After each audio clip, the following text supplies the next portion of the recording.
welcome to the 2-Minute Coach, where I'll be sharing tips and strategies and growth tools in 2 minutes that you can apply to a lifetime.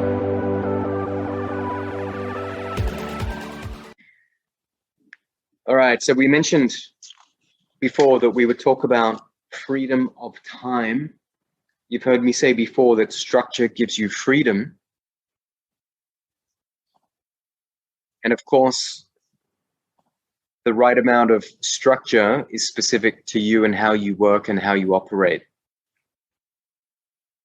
To a degree, it's the same for everyone. You've got to put your big rocks in first, big priorities,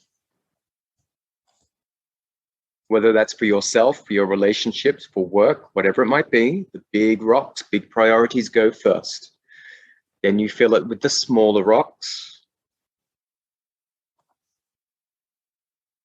Then you fill it with the sand, then you fill it with the water. Okay, that's how it becomes complete in your life.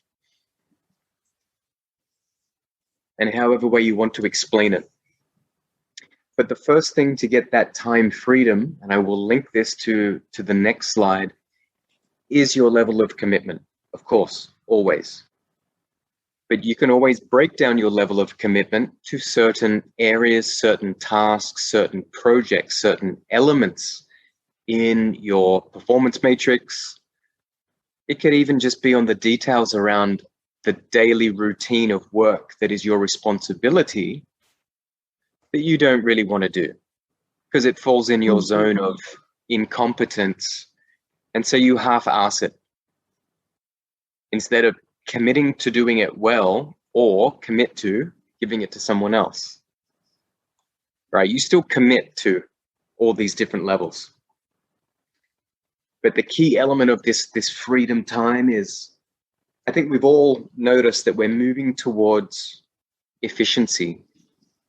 Not about doing more, but doing things better so we don't need to be switched on 12, 16 hours a day. All right, so that's where I want to see that commitment in you getting really clear on how you manage these different elements to give you some freedom. Thanks for listening. Make sure you hit that subscribe button so you never miss future episodes, and would love to get your feedback, so please give us a review on iTunes, Apple Podcasts and Google Podcasts so that we can share 2-minute growth tools with the world.